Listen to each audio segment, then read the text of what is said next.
صباح الفل يا شباب، ده فلوج جديد، فلوج سبت. وانا بعتذر عن فلوج الثلاث اللي ما نزلش، وبسبب ان هو ما نزلش كنت عايز اعوضكم. انا رحت المستشفى عشان كده شكلي تعبان شويه. احكي لكم القصه من الاول، ستوري تايم يا جماعه. انا صورت فلوج الثلاث يوم الاحد واتمنتج، او يوم الاثنين مش فاكر، واتمنتج وخلص، وكان المفروض ينزل يوم الثلاث. ولكن لما جينا نشوفه قبل ما ينزل يوم الثلاث لقينا اول حاجه ان المايك فصل في حتت كتير قوي من الفلوج. الاضاءه ما كانتش مظبوطه في الفلوج، والفلوج كمان بعد ما اتقص منه الحته اللي المايك فصل فيها، وبعد كمان الحته اللي مثلا الاضاءه حرقه، مثلا في حته مصورها بس الاضاءه محروقه وكده، لقيت ان الفلوج قصير جدا. قلت خلاص مش مشكله، الفلوج مش هينزل يوم الثلاث. وقلت لكم، نزلت ستوري حتى ساعتها على الانستجرام ان مفيش فلوج. طبعا الريبلايز قتلتني ضحك يعني، فالناس اللي قعدت تعمل ريبلايز على الستوري دي هم عارفين انا بتكلم في ايه. ولكن يعني ايه، ما نزلتش فلوج الثلاث. ولكن انا عشان كنت واخد عهد على نفسي ان انا على قد ما اقدر اكون كونسيستنت وما افوتش فلوج، فقلت عادي ومش مشكله، مش انا ما صورتش فلوج الثلاث، كان ممكن اكبر دماغي وانزل فلوج السبت. ولكن انا كنت حابب اعوضكم ان انا انزل اصور يوم الثلاث ويتمنتج ويتقفل وينزل يوم الاربعاء. ولكن بسبب كل الضغطه دي رحت المستشفى. انا كان بقالي 3 4 ايام تقريبا النوم قليل جدا، ضغط شغل كوتشنج وبره الكوتشنج، ففعلا جسمي كان مجهد. ده تراكم بقى، ده الفتيج الحقيقه يا جدعان. فانا يوم الثلاث الصبح كان عندي كميه مشاوير يعني كبيره جدا، فكنت صاحي يومها تقريبا من 8 الصبح. سقت، كنت طبعا سقت يومها حوالي مثلا 130 كيلو ولكني مسافر. فطلعت من البيت الساعه 10 الصبح، كنت فطرت ايه، كل فطاري كان 100 جرام رز و200 جرام فراخ. وبعدين من 10 الصبح لحد 11 بالليل او 10 ونص بالليل بالظبط انا ما كنتش كلت اي حاجه، كنت شربت سكوبين بروتين على مدار اليوم. فطبعا انا كنت يومها سايق مثلا حوالي 130 كيلو زي ما بقول لكم. فيومها انا اصلا على الساعه 10 بالليل انا كده هموت واشوف السرير. ولكن عشان الناس ما تزعلش وعشان هنزل فلوج يوم الثلاث، قلت مش اللي هو الثلاث اللي هو ينزل الاربع بقى، كنت عامل لكم اكسبشن ومفاجاه بقى يا جماعه، بص انا ما اتاخرتش عليكم. فرحت الجيم عشان اصور فلوج واتمرن. فطبعا ده حركه مش صح مني، وما كانش المفروض ان انا اعمل كده. دخلت الجيم وانا مش واكل طبعا. خدت بري ورك اوت. طبعا مش بري ورك اوت هو اللي وداني المستشفى، لا خدت سكوب واحد اصلا، وخدت براونيز اي حاجه فيها سكر، ومش فاكر كلت موزه، واستنيت شويه عشان اتمرن. وبعدين اول ما دخلت التمرين حسيت ان انا دايخ شويه كده، قلت عادي مش مشكله. سخنت، حاسس ان انا مش احسن حاجه، قلت يلا مش مشكله، خلينا نصور بس الفلوج وخلينا ناخد تمرينه حلوه وكده. وانا كان اهم حاجه بالنسبه لي ان انا ما فوتش فلوج يعني. لو هرجع اقول تاني ده غلط، لو انت تحت اي ظرف من الظروف، مش عشان اكيد انت مش بتصور فلوج، ولكن تحت اي ظرف من الظروف لو دخلت الجيم وحسيت انك تعبان، انت ما قصرتش. اقنع نفسك ان انت ما قصرتش، انت عملت اللي عليك ودخلت الجيم. انت تعبان خلاص ما تمرنش. في فرق بين ان انت كسلان وبين ان انت تعبان يعني. انت لو صحيا تعبان لا خلاص. انا كنت اتكلمت في الموضوع ده في فلوج تاني قبل كده، ولكن انا بنصحكم ما بعملش بالنصايح دي. فدخلت الجيم يا دوبك كان عندي تمرينه بول تقريبا، اتوقع كان تمرينه بول. دخلت مجموعه واحده لات بول داون، وبعدين حسيت ان انا دايخ فشخ، حسيت ان انا مش شايف قدامي. وبعدين لحظه حسيت ان انا هيغمى عليا. ضغطي واطي جامد. فلقيت كابتن بدر هنا في الجيم، قلت له بقول لك يا بدر، رحت له على طول قلت له بقول لك انا هيغمى عليا كمان 3 ثواني الحقني. طبعا الراجل مشكورا يعني عمل فوق الصح والزياده. قعدني وجاب لي ميه بسكر وجاب لي حاجات اكلها، ونوعا ما ابتديت احس ان انا احسن، ولكن كمان كنتش عارف اخد نفسي كويس. خلاصه الكلام يعني تعبت اكتر وتعبت اكتر وتعبت اكتر. بعدين عمر هدي وشوت اوت اخويا عمر هدي وكابتن هشام مرجوشي برضو عملوا معايا الصح والله. خدوني هنا قالوا لي تعالى نروحك، انا مش قادر اسوق حتى سبت العربيه عند الجيم. وخدوني بعدين وانا راجع كنت ضغطي واطي جامد. قعدت اترعش كده وحاسس ان الجو برد مش قادر. فطبعا الجو ما كانش برد، بس انا عشان ضغطي واطي فحاسس ان الجو برد، وحاسس ان انا كنت حاسس ان انا منمل كمان. خدوني قالوا لي طب تعالى نروح بس نقيس ضغطك يعني، نروح صيدليه. رحت صيدليه قال لك لا ما ينفعش اقيس ضغط ولازم نطلع على المستشفى. المهم طلعت على المستشفى عشان يكتبوا لي محاليل ولا ايه. يعني المهم يعني خلاص الكلام الحمد لله عدت على خير. ورجعت البيت نمت. صحيت تاني يوم طبعا تعبان جدا، ماليش نفسي اكل، جسمي متكسر ومجهد. ده اللي هو كان يبقى يوم بقى الاربع. حتى انتوا عارفين ان انا عندي حجز الاربع ممتاز. الناس الاو جي بتوع الفلوجات، الناس يعني الفانز الاصيله بتوع الفلوجات عارفين في فلوج في حجز الاربع. حتى الحجز ده ما قدرتش اروحه، وده كده بروحه لان ده يعتبر الكارديو الانتنس بتاع الاسبوع يعني. ما قدرتش اروح من كتر ما انا تعبان. ومعنى ان انا ما رحتش الحجز فمعنى ان انا تعبان بجد يعني. فضلت قاعد الاربع كله في البيت تقريبا مش قادر اكل وتعبان جدا. الخميس الحمد لله صحيت بقيت احسن، ولكن الغريب ان وزني حصل له دروب حوالي 4 كيلو. طبعا قبل ما اي حد يقعد يقول لي ده عشان تحدي بسام وبتاع، يا جماعه بطمنكم يعني محسومه يعني ان شاء الله. بس هي الفكره كلها انا بتكلم دلوقتي في حاجه بعيده عن الهزار يعني، حاجه صحيه يعني. وزني حصل له دروب 4 كيلو. 4 كيلو ده كتير. طبيعي ان كل دروب ده ميه، مفيش حد بيخسر عضل في يومين، مفيش حد بيخسر عضل في 4 ايام، ولكن ميه. ولكن انك تخسر 4 كيلو ده رقم مرعب يعني. لا خسرت الاول 3 كيلو بالظبط 3 كيلو. وبعدين جسمي كان مفلت جدا. طبعا كنت محتاج ادخل نت كارب عالي، قعدت ادخل كارب عالي. صحيت تاني يوم لقيت نفسي خس اكتر. دي حاجه برضو غريبه يعني. خدت تشيت ميلز اللي هو امبارح اللي هو الخميس بقى. خدت تشيت ميلز كتير ورفعت اكلي اكتر واكتر. صحيت النهارده لقيت وزني نازل برضو، بس عادي يعني انا هعرف اتعامل انا مع الموضوع ده. كل دي ميه، ولو انت تحت اي ظرف من الظروف وزنك قاعد ينزل بشكل شديد في وقت قليل اعرف ان دي ميه يعني. انت عمرك ما هتخسر عضل. والموضوع ده اصلا يعني 3 4 ايام هرجع لنفس حجمي ونفسه، مش حجمي يعني ما خسرتش مش حاجه، انا مفلت، عارفين يا جدعان لما يكون حد مفلت او حد ديبليتد. فلو انت مثلا حصل لك دروب في الوزن جامد مره واحده، ما تقلقش، ما تفكرش ان انت خسرت عضلات، مفيش حد بيلحق يخسر عضلات في الوقت ده، انت بس تكون خسرت ميه وبتتعوض يعني. انا النهارده صح حسيت ان انا احسن كتير، ولكن النهارده الجمعه وكان في فلوج السبت بقى، فقلت لا لازم ان انا اجي اروح الجيم عشان اتمرن. اول حاجه ان انا كان مريح ايه، مريح ثلاث، يعتبر ثلاثه، لان انا لعبت مجموعه وخلاص طلعت على المستشفى، مريح ثلاث ومريح اربع ومريح خميس، ثلاث ايام كفايه قوي. فالنهارده هلعب بقى تمرين تورسو، انا كنت عايز اشغل عضلات جسمي كلها. دراعي مش مشكله، خليه بكره مع رجلي. فالنهارده هناخد تمرين التورسو، وخلي بالكم من نفسكم يا شباب، ومفيش حد يعني، وحلو قوي ان انت تكون مشغول وعندك شغل كتير، وحلو ان انت تكون مضغوط وما عندكش وقت، وده احسن من الفراغ. ولكن لو الموضوع هيجي على صحتك لازم تقول ستوب، لازم تقعد كده تاخد نفسك تهدى. فاوقات كتير محتاجين حد يفكرنا يعني بالكلام ده. والحمد لله يعني يا شباب، لو اي حد بس بيطمن انا كويس والله الحمد لله فعلا. بس انا حبيت ان انا النهارده اجي الجيم اخد فلوج سولو يعني، حتى ما قلتش لحد تقريبا انا رايح اتمرن. حتى يوسف طبعا يوسف خلاص ده كاميرا مان اساسي معانا، قلت له لا يوسف خليك، انا حابب ان انا اخد فلوج سولو يعني، مزاجي مش رايق، مش احسن حاجه. واخد تمرينه كده يعني وايه وبس. النهارده عندنا تمرين تورسو، بدايتنا على جهاز الابر باك اللي انا قاعد عليه ده، ولكن انا قلت اديكم ابديت سريع يعني عن الفتره اللي فاتت، ويلا بينا.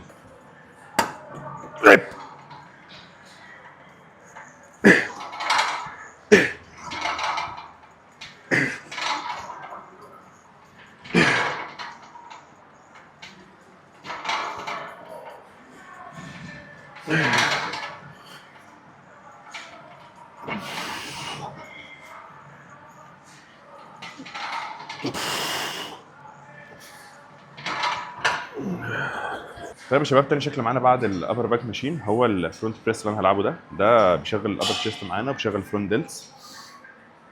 طبعا بالنسبه لكل الناس بتسالني انت ايه الشدات بتاعك نوعه ايه والالبو سليف بتاعك نوعه ايه. يا جماعه انا ما بلبسش غير سترابس ايفولف، عشان الماتيريال بتاعتها بتفكرني بالسترابس بتاعت ماكس ماسل القديمه. لو الناس اللي كان معاها سترابس ماكس ماسل القديم اللي هو مهما عملت مش هيتقطع ده، هو ايفولف عامل زيه. فعشان كده انا بستخدم الستراب اللي هو ريجولار ستراب، انا مش بستخدم فيجر 8. ممكن لو احتاجته في كف او حاجه في الجيم هنا بيكون في كفس، ولكن انا اغلب الاوقات حتى ساعات بلعب بده كف يعني، بخليه كف دي يعني، وبخليه كف وبلعب بيه، بلعب سترابس ايفولف.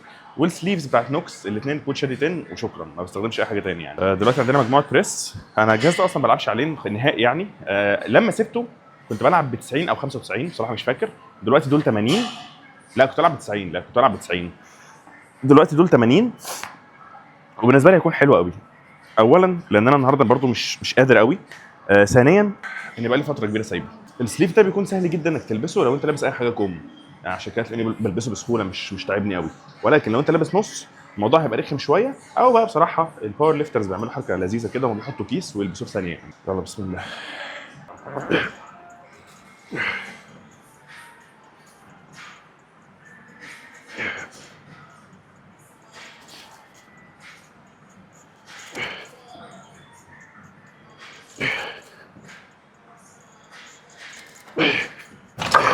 طيب يا شباب، خلصنا الشولدر بريس ولعبت بعديها هايلايت رو، ودلوقتي عندي تشيست فلاي. وبصراحه في سؤال جميل كده، واحد ساله لي على الانستجرام، بيقول لك يا كابتن شادي يوم 1/5 تحب ان انت تكسب بسام ولا ان الزمالك يكسب الاهلي؟ بصراحه جالي في حتتين يعني، الاثنين نفسي فيهم، بس الاوقع ان انا هكسب بسام يعني. بس الزمالك ممكن يخسر من الاهلي، ده الزمالك عادي، بس اخد الدوري، وبالنسبه لي انا اهم حاجه اخد الدوري. ماتش الاهلي يفرحني لو كسبناه. فبالنسبه لي الزمالك يكسب الاهلي، لان الموضوع بسام ده على قد الايد يعني. فان الزمالك يكسب الاهلي ده الاهم. برضه حد ممكن يقول لي كابتن شادي انت مش قلقان ان انت بعد ما نزلت في الوزن كده ان انت تخسر او حاجه؟ نزول الوزن السريع ده بيبقى سهل قوي ان انت ترجع له يعني. الموضوع كله بيحتاج يومين 3 4 بالكتير، وهتلاقي ان انت رجعت لنفس الوزن اللي انت كنت فيه. فلو اي حد حصل له اي دروب في حياته ومره واحده خسر وزن جامد، ما يخافش من حاجه، الموضوع تافه يعني. فالمهم ان انت تكون كويس، ده الاهم يعني. اما موضوع الوزن ده ابسط ما يكون يعني. واحد بيقول لي اول مره اعرف ان انت زملكاوي. زملكاوي صميم كمان، مش زملكاوي عادي يعني. يعني انا بعتبر نفسي انا بشجع الزمالك، بس اي فرقه ثانيه حتى لو بره مصر ممكن اكون بحب اتفرج عليها، مثلا بحب ريال مدريد بس لدرجه نقول عليها بشجع ريال مدريد لا، انا ما بشجعش غير الزمالك. بس يعتبر بحب الزمالك وريال مدريد يعني. بس الزمالك ده في حته ثانيه بالنسبه لي. واحد بيقول لي ايه اصعب طبيعه جسم عميل واجهتك وانت بتدربه؟ والله ما افتكرش ان في حد يعني كان صعب يعني، لا الحمد لله يعني، بس مش فاكر لا. واحد بيقول لي خايف من يوم 1/5. اكيد خايف يعني، خايف ان الزمالك يخسر وما نفسيش ان دي حاجه تحصل. بس لو في اي حاجه تاني يوم 1/5 حد يقول لي يعني يا جدعان. في اي حاجه تخلي الدهون العنيده دي تغور في داهيه؟ ان انت تعمل عجز سعرات يا جورج، دي اول حاجه. جورج صلاح، ان انت تعمل عجز سعرات، ان انت تلعب كارديو. ان انت فعلا تلتزم على دايت، ما تقعدش تبوظ، ما تعملش مثلا عجز يومين ثلاثه وبعدين تاخد شيت ميل وبعدين تقول الدهون دي مش عايز تنزل ليه، عشان الدهون دي مش في عجز بس. اشرب ميه كتير. فشلت في ده، خلي حد، مش لازم حتى ككوتش، مش لازم تشترك، خلي حد يتابعك يا عم. حتى واحد بيقول وحشتنا ستوريات صلاه الفجر، والله انا كمان وحشتني يعني صلاه الفجر. انا بصراحه الفتره دي مش ملتزم يعني في ان انا اروح اصلي في المسجد، واكيد مش هقعد انزل ستوريز بحاجه انا مش كونسيستنت فيها، انت فاهمني. بس واحد بيقول لي بتتمرن بقالك كام سنه؟ انا شرحت القصه دي وحكايتي مع التمرين وبدات ازاي وريحت امتى. انت كده مش فلوجاوي اصيل، لا. عارف انت الفتره اللي بتجيلك ما بتبقاش نفسك تتمرن ومكسل بتنزل، ومكسل تنزل، بتطلع منها ازاي؟ ابقى كداب لو قلت لك الفتره دي ما بتجيليش وما تجيش لاي حد جيماوي.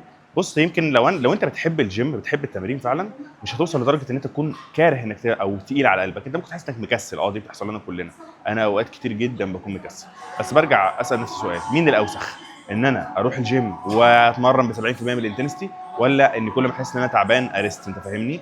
ولو بتحس ان انت تعبان مكسل مش قادر تتمرن، مره عادي، مرتين عادي، ولكن لو ده اغلب الشهر انت كده في حاجه غلط. حاجه غلط في تغذيتك، حاجه غلط في تمرينك. فمش ده الطبيعي، مش ده الطبيعي ان انت تصحى من النوم كسلان، مش ده الطبيعي ان انت تبقى مش قادر تروح الجيم. ممكن يوم ضغط مثلا، صح من النوم ما كانش كويس، كل ده بتحصل، وارد، بس ما يبقاش ده العادي. ده اغرب سؤال جالي، بيقول لي تنصحني بايه وانا بقدم محتوى عن الجيم اغلبه بشجع فيه الناس. لا، سؤال مش غريب، معلش. انا افتكرت بتقول لي انصحني بايه اقدم محتوى واغلب الناس بتلعب بمواد حركي كامل، كنت اقول لك طب ايه العلاقه يا عم؟ بس انت بيقول لي انا بشجع الناس ان هي تلعب بمواد حركي كامل. نزل فيديوهاتك وانت بتتمرن، استثمر في نفسك. اصل انت معلش، انت دلوقتي عايز محتواك كله يكون عباره عن ان انت بتنزل تمارين كاروسلز كده. في كوتشز كتير بره مثلا ده الكونتنت بتاعها، ان هو بينزل كاروسلز كتير وهو بيتمرن، مهتم بفورنج في موشن، مهتم بادائه. لو انت هتركز على نوع المحتوى ده، فانا برشح لك 3 حاجات. اول حاجه ان انت تخلي الكورس اللي انت بتنزله للتمرين ذو قيمه، يعني الناس هتتفرج عليه، في فاليو هتيجي من وراه. زي ان انت مثلا تكتب انت مثلا في انهي ميزو سايكل مثلا في الاسبوع، او تكتب مثلا انت الشهر ده بتعمل ايه. تبدا يكون في تكست كده طويله تحت كل كورس، بتقول لهم التمرينه بتاعتك، بتقول لهم مجاميعك، بتقول لهم انت بتعمل ايه الفتره دي. ده هيصير فضول ناس كتير ان هي تتابعك، وده طبعا هيزود من السيفز او الشيرز او كده. دي اول حاجه. تاني حاجه ان انت يكون هيئتك حلوه كشيب، حاول تطور من ده، لان برضو انت مش بتقدم معلومات، انت بتوريهم انت بتتمرن صامت بس. فبرضو خلي الشيب بتاعك هيفرق. لبسك، استثمر في لبسك، استثمر في شكلك. ممكن تشوف ان الامور دي سطحيه، ممكن تقول لي كنت شايف انت سطحي ليه كده، ولكن الكلام ده مهم.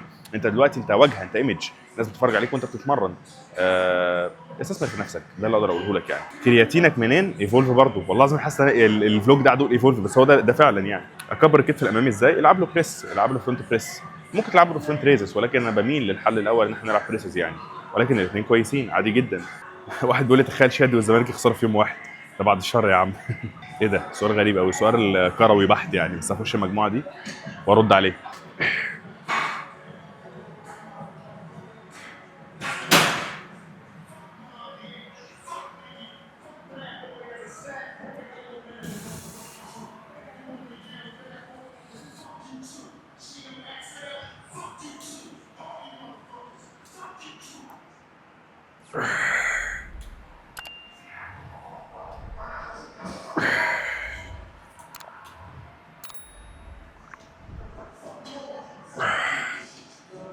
طبعا انا النهارده بلعب تقريبا ب 70% من الانتنستي بتاعتي. في الباك دايس اكتر يعني، في الباك يعني مثلا في الشيست انا لاعب هنا مثلا دي 50% من الانتنستي بتاعتي، ولكن في الباك لا، بلعب ب 80% من الانتنستي بتاعتي. ولكن النهارده مش عايز اكون بموت نفسي، النهارده انا بس عايز واحده واحده ارجع اتمرن. يومين الدنيا كلها تبقى تمام يعني. انا عامل حسابي ان انا النهارده وبكره اريح يوم، بعديها هرجع اتمرن تاني كويس. تاني حاجه، عشان كنت خدت تمرينه تشيست عنيفه اليوم اللي قبل ما اتعب فيه يعني، بس فعشان كده مقلل الانتنستي جامد في التشيست يعني. ولكن ده مش معناه ان انا هلعب بطاره يعني، مش الدرجات دي طاره 25. واحد بيقول احسن طريقه تمرين لحمايه الاوتار والاربطه وتقويتهم، انك تدخل ايزومتريكس معاك في البروجرام بتاعتك، هتفرق معاك جدا جدا جدا. واحد بيقول لي ليه بحب اتفرج على فلوجاتك وانا باكل؟ عشان هو ده الطبيعي. هتتفرج على فلوجز امتى؟ بكلمك بجد والله، مش فلوجات شادي بس، اي فلوجز في الحياه او اليوتيوب ده غالبا هنفتحه امتى؟ حاجه من 3 حاجات: يا اما اما انت بتاكل يا اما انت بتلعب كارديو يا اما مثلا قبل النوم، بس غالبا مش فلوجز يعني. فطبيعي ما لو مش انت بتاكل هتكون وانت على التريدميل يعني. اتمرن حافي في الرجل احسن ولا البس جزمه؟ والله على حسب. لو جزمه فلات فعادي مفيش مشاكل، لو جزمه زي الجزم الراننج فمش تكون احسن حاجه مثلا وانت بتسكوات، فهو على حسب. ولكن اتمرن حافي كويس، ولكن اتاكد ان انت بتتمرن حافي بنسبه كبيره، الشراب هيزحلقك. فتمرن حافي لو الجيم بتاعك يسمح بده، خلي بالك من ده، لو الجيم بتاعك يسمح بده. لو مش كده البس جزمه، ولكن تكون جزمه فلات يعني. وفي جزم للسكوات مخصوصه، ولكن لو انت ما عندكش المقدره او ان انت مش عايز تسحل دماغك في حاجات زي كده، اي جزمه فلات بس ما يبقاش جزمه الكعب بتاعها عالي قوي يعني. يوسف بيقول لي ايه رايك لو كل اسبوع تختار واحد من متابعينك يطلع معاك في فلوج ويتمرن معاك؟ والله يا يوسف متابعيني دول كلهم اخواتي، ولكن دي حاجه صعبه التنفيذ تماما يعني، مش عارف انفذها. اولا لان انا فتحت ده في باكج الفي اي بي في الاونلاين كوتشنج، لو في كلاينت عايز يجي معايا مره في الشهر يتمرن معايا يجي، ولو عايز نفلوج فيها هنفلوج. فبقيت انزل سيشنز مثلا مره كده في الشهر، مثلا لو في كلاينت في اي بي بنزل امرن. فلو انا هنزل طب ما الاولويه للكلاينتس صح، ودي حاجه ما تزعلش. فعشان كده يكون صعب، ما اتوقعش في اي تحت اي ظرف من الظروف او اي يوم من الايام ان انا هنزل كده يا جماعه اللي عايز يجي يتمرن معايا، لا طبعا مش عارف اعمل ده. فدي دلوقتي ميزه اقدر اقول موجوده في الفي اي بي باكج، حتى ما فتحتهاش للباكج اللي تحت الفي اي بي، هفتحها للاودينس يعني. فلا طبعا. لو اشتركت معاك شهر هحس تطور زي الثلاث شهور؟ رد عليا لو سمحت، وبحبك في الله. انا كمان بحبك. الاجابه لا. لا طبعا. مهما انا عملت لك هتقارن شهر بثلاث شهور يعني 3 اضعافه في المده، فلا ابقى بضحك عليك لو قلت لك ايه سلبيات البوكيت 3 اللي معاك، الكاميرا اللي معايا؟ ده سؤال حلو. دايناميك رينج فيها قليل، بطاريتها مش بتطول، ولكن ده عادي، دي مش نهايه الدنيا. الدايناميك رينج مش احسن حاجه. هي مش فارقه كتير عن الموبايل الا في الكالر جريدنج يعني، هي الكالرنج فيها 10 بت فالالوان فيها بتكون احسن، ولكن هي برضو رفاهيه. انا شايف بصراحه ان اي حد يقدر يطلع كواليتي مشابهه بالموبايل. هي حلاوتها ان هي صغيره، ان انت تاخدها في اي حته، ولكن هي ما اختلفتش كتير عن الموبايل من وجهه نظري. لو انت معاك مثلا موبايل كويس تقدر ان انت تصور بيه فلوجز يعني زي الاوزمو. طبعا ده حاجه، والكاميرات بقى البروفيشنال حاجه ثانيه يعني.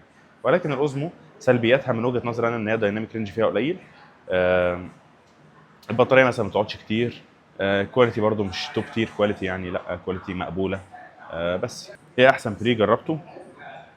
انا مش يعني السؤال ده ممكن يسال حد عاشق للبري يعني، انا اصلا مش بستخدم بري كاوتس كتير، ولكن ايفولف بصراحه احسن حاجه بستخدمها يعني. شوفوا انتوا اللي بتخلوني اقعد اقول ايفولف ها. عايزين 3 فلوجات في الاسبوع.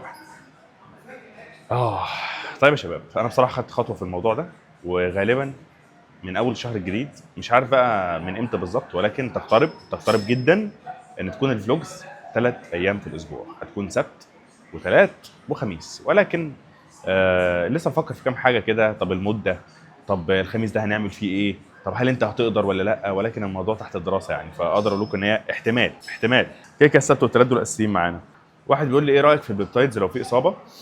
مفيش اي بيبتايدز، او يمكن انا برضو ما عنديش العلم الكافي في موضوع البيبتايدز ده بصراحه، بس مفيش بيبتايدز تساعدك في ان انت تخف الا البي بي سي والتي بي 500. دول بيحسنوا يعني من الاوتار، ولو انت عندك اصابه هتفرق معاك.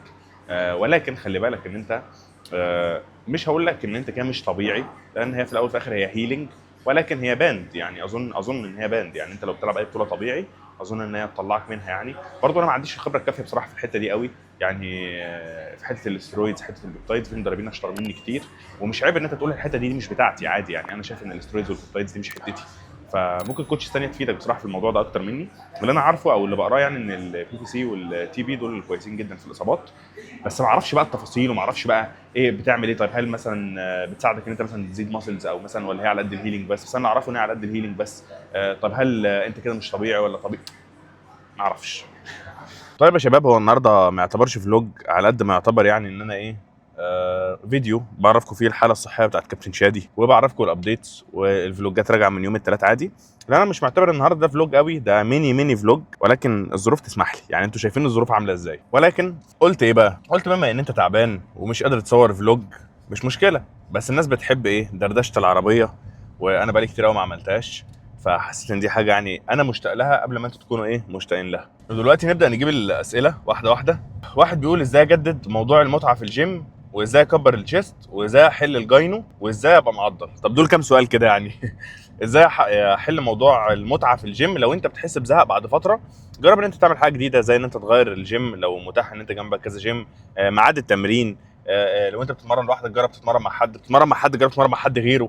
يعني موضوع ان انت تبقى زهقان من التمرين ده عادي يعني، ده بتحصل لنا كلنا يعني، وحلها بسيط يعني فاهم. ازاي بقى تكبر الشيست؟ عن طريق ان انت تحط له حجم تدريبي من وجهه نظري هقول تاني مش كبير، مع اختيارات تمارين كويسه هيكبر. بس هتثبت على الكلام ده لفتره طويله. اركن الايجو بتاعك على جنب، ركز على رينج اوف موشن.